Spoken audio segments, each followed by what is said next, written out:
வணக்கம் நண்பர்களே, நான் முபாரக்.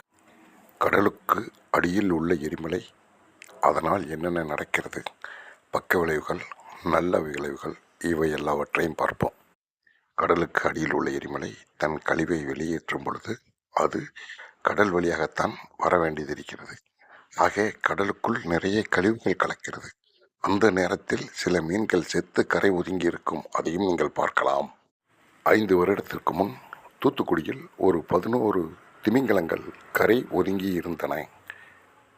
அதற்கு விஞ்ஞானி என்ற பெயரில் உள்ள கரகாட்ட கோஷ்டிகள் சொன்ன பதில் மிகவும் சிரிப்பை வரவழைக்கும். சில நேரங்களில் சுறாக்கள் கூட்டமாக தற்கொலை செய்து கொள்ளும் என்று கதை சொல்லியிருப்பார்கள்.